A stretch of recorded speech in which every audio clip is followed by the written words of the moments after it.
Hello everyone, Courtney here. In our last episode, I talked about your personal identity, my turning point, decision fatigue, and remembering to have a vision. Today will be a short episode that delves deeper into making that personal identity commitment and starting to make the shift in your lifestyle. Welcome to episode number 19. Let's get into it.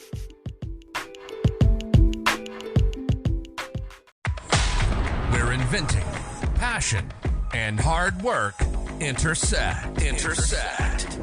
Welcome to the Serial Inventing Podcast. Bite-sized, perspective-altering episodes on serial inventing and beyond. From motivating key tips on product licensing to obstacle-busting conversations on transitioning to a full-time serial product developer. Buckle your seatbelt, because you're in for a ride. Warning, this podcast may motivate you to make wild decisions that will propel you forward in your inventing career and hijack more of your time for your passion. If you aren't ready to make it happen, then this podcast isn't for you.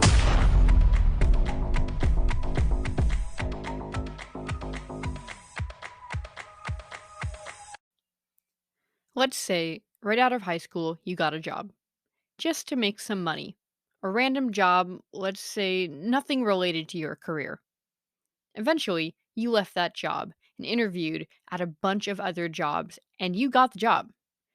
You've been at that job for a while.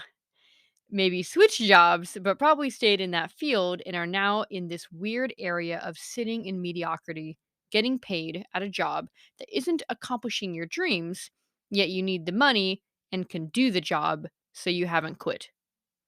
You have officially settled in a job that pays the bills, doesn't get you ahead, and isn't your passion.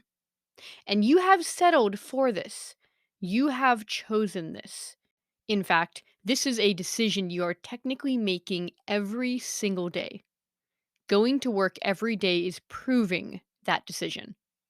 Now, I am not recommending you quit your job, but first, I'm recommending that you realize this if it resonates.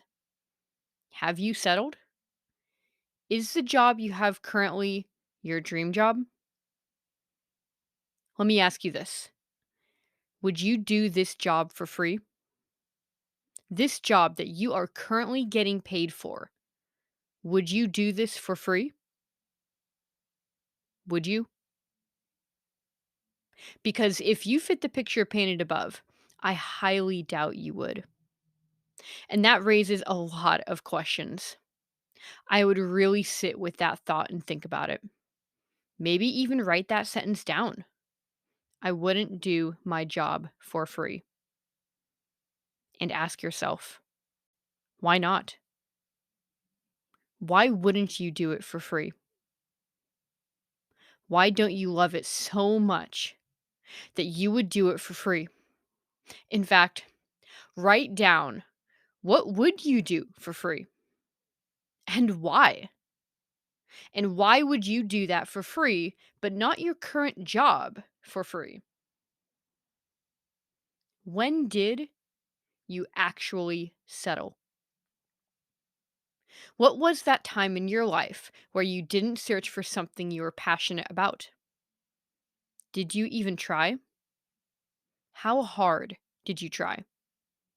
Did you think it was impossible? The more important question is, why did you stop? Why did you stop trying to accomplish your dreams? To find a job you would be willing to do for free? To do something you loved? Did you ever search?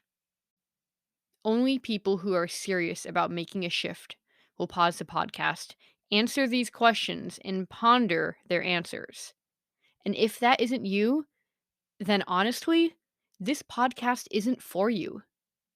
Because you are choosing to not make it happen. And if you aren't willing to look into the abyss, there is a very slim chance you will make it in the industry for the long haul. Let's say you have thought about these answers, and some of you believe that licensing full-time is something you want to do.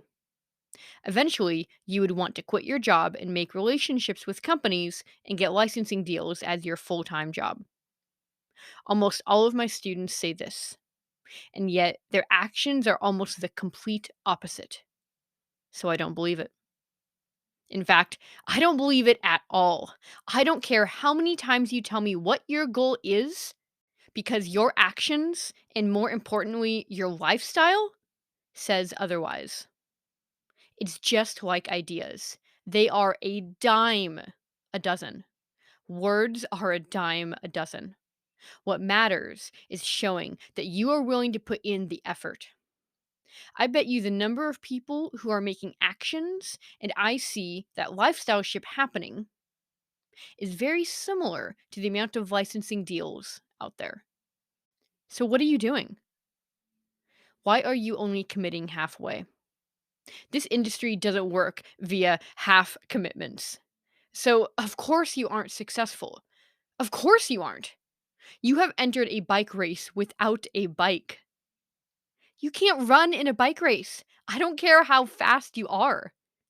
If you aren't going to be committed, you want to re answer the questions I posed above in this episode and change your answers.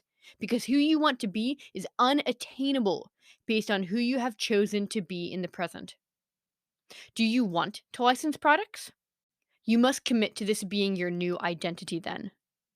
You can certainly have other hobbies and goals, but you need to stop committing to things you aren't passionate about.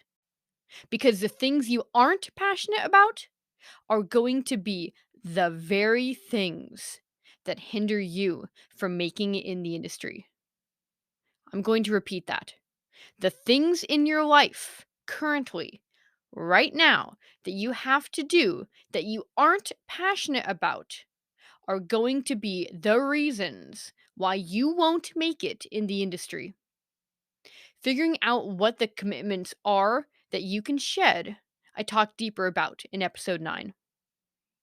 You are in a vicious cycle of the things you do every day that are now habits. Eat, go to work. Eat, come home. Eat, relax, sleep. There is so much time between every one of those activities to commit yourself to your new identity. Think of your current identity as where you spend the most time in and with who you surround yourself with and what information you take in. If most of that information you take in is work related, your identity is probably your work. If you are a stay at home dad who works part time, your identity is probably a dad. Again, a personal identity is a sense of oneself. If you start surrounding and filling your life with resources that help accomplish your goals, you will start to shift your lifestyle to where you want to be. And that's how to make this shift.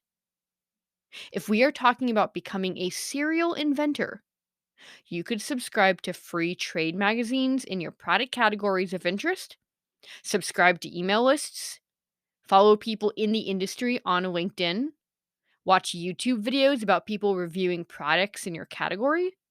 You could read articles about how to build relationships, get books on your subject, listen to podcasts on your 9 to 5 commute to work, talk about ideas with family and coworkers, ask people what problems they struggle with day to day, watch shows that are about your fields of interest, take in information that inspires a lifestyle that agrees with your dream. Consume. Consume your passion. That is how to start that shift. You surround yourself with constant reminders and education. And if you love your dream and your categories you are inventing in, this should propel you forward with excitement and fun. You should be excited to do this. And if you aren't, again, go back to those questions above and reevaluate your answers.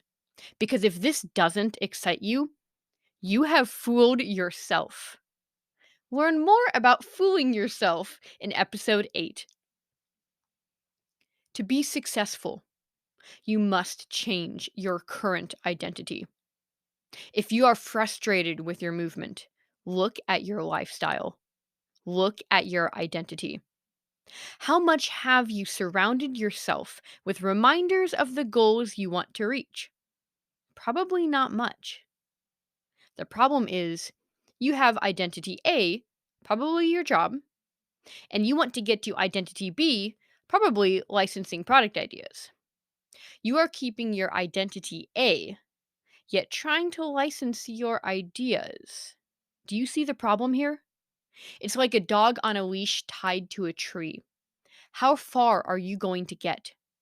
Only as far as the leash will take you, is the answer. And getting a deal is almost always farther than the length of the leash, except that you put yourself on that leash. No one else did. In fact, you chose the leash, whether you realized it at the time or not. You are the byproduct of your environment, plus your choices that you make. I'm going to make this pretty clear here. You are trying hard to change your behavior. You have joined InventRight.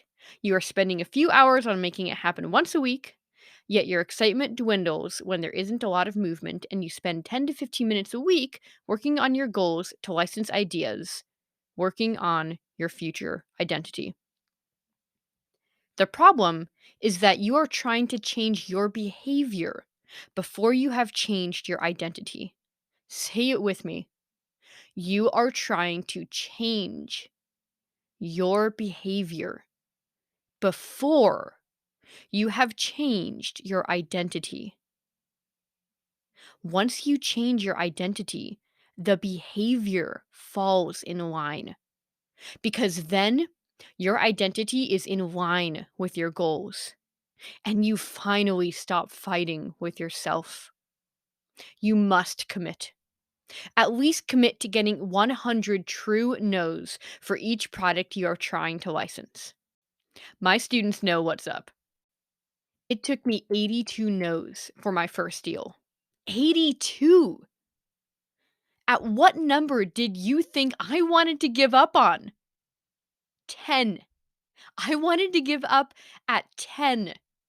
If I had stopped any time between 10 and 81, I wouldn't have made it. You have to blindly trust in your head. You will get a deal if you keep getting those 100 no's. Listen to feedback the industry is giving you and listen to expert advice on script changes, sell sheet changes, and different industries to pitch to. It may not be this product or the next, but you will get a deal. I guarantee it if you stick with it. I want everyone who is serious about being successful and would call themselves serial inventors to write this down and make a sticky note, place it on your calendar every day, scream it to the world. This sentence: change your identity and your behavior will follow. If you message me on LinkedIn, that sentence, I'll give you some industry resources for one of the categories you are inventing in. Crowd your brain with your dreams and see what happens to your motivation and mindset. Thanks for tuning in and taking a few bites with me today. And remember, serial inventors don't make excuses, they make it happen. See you soon.